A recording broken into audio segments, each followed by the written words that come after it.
When was the first time that you had like a real intimate emotional experience with God where you were like, wow, you're real, you're amazing, and I can't believe that, that you're this amazing, Oh man, when I was 19, I'll never ever forget when got serious. I mean, I accepted Christ before, but that was an acceptance. But then there's a seriousness, a time when you get serious. And Right. I was 19 when I got serious, and dude, it was the most crazy experience I've ever experienced ever.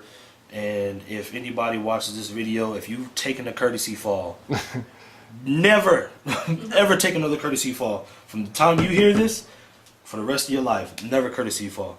And the reason why I say that is because I've been hit before in the spirit. You see people fall out, and some people's like, yeah, okay, and then they're on the ground, they're like, Knocked out. yeah, like, no, me, man, I got hit before, man, and it was in Washington, Seattle, Washington. Big ups to Tabernacle of Praise.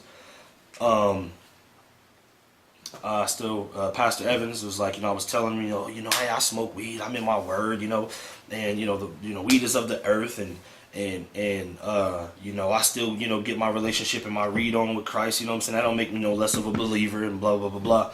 And he was just like, oh, let's start praying for him. So, we weren't even supposed to pray or nothing that first night, and they all prayed for me.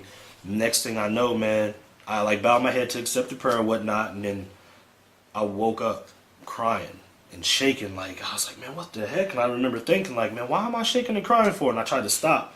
I stopped my body. I was like, stop. And then, finally my body listened and calmed down a little bit. But that's where how I know that the power of God was real. They laid their hands on me, man, and was praying. So laying their hands on was just real. And then, things were prophesied to me, and they started coming to pass. And then, just having experience after experience after experience after that when I was the first believer. And it's all supernatural.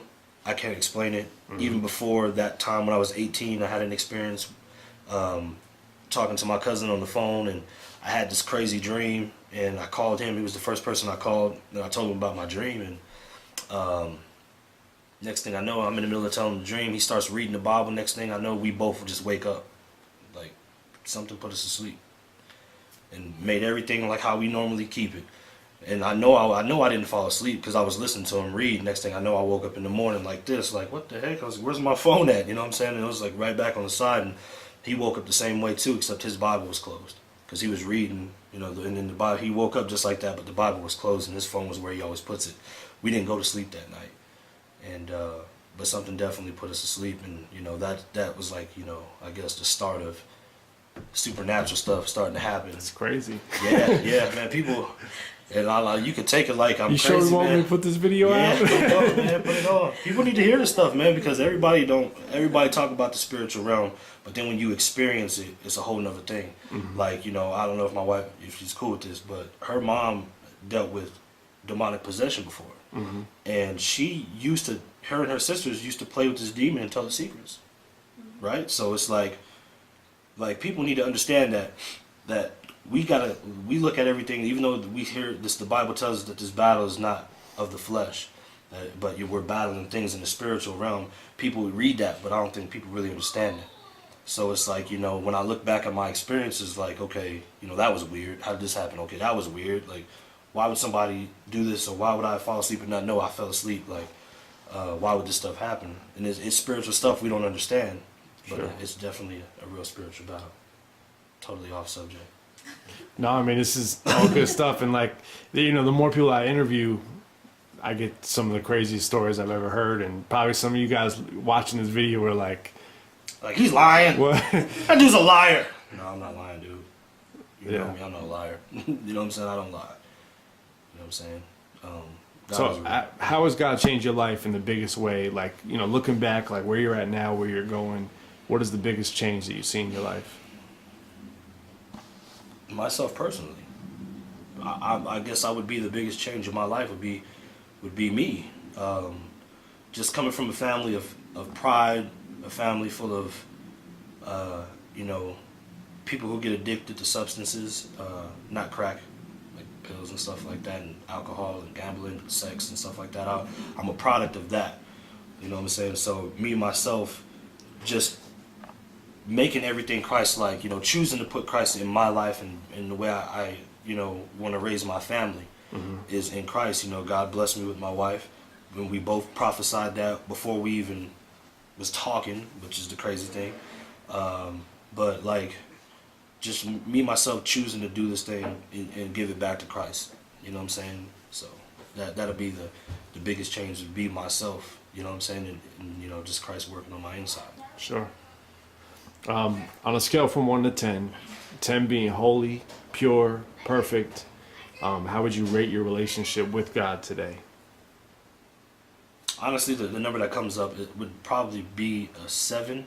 The reason why I say that is because, not trying to say that I'm super spiritual or anything like that, but just my willingness and my hunger right at this moment to want to go further and to want to change brings it up that high, I feel. Sure. You know what I'm saying? Just a willingness to accept getting rid of some things out of my life that God isn't necessarily pleased with. You know what I'm saying? It could be something small as There's always something we can a improve video on. game, Yeah. or Sure. you know, it could be products. You know what I'm saying? People. You know, whatever it is. What's the number one thing that you could do right now that would improve your relationship with God? Pray. Probably definitely pray more. Everything else comes hand in hand, I feel. Just making a choice, being willing to choose Christ. So I say prayer and be willing to choose Christ in all my situations. You know All what I'm saying? things. Yeah. It's been a road, man, and you know, I know I'm not perfect, and I know to be perfect, I know us as a human being raised, everybody wants to say that we can't be perfect, but I beg to differ. And people want to say that we can't be holy. Even Christians and preachers are preaching this. I beg to differ, because then you're contradicting the word. The word says, Jesus said, you know, be ye holy as I am. You know what I'm saying? Or as the Father. You know what I'm saying? Or, you know what I'm saying, be made perfect in him. So it's like, you know, we can't just take some of the scriptures literal and some of it not. You know what I mean? Mm-hmm. But if all things are possible through Christ who strengthens us, and that's definitely one of them. Definitely. Cool. Thanks for sharing.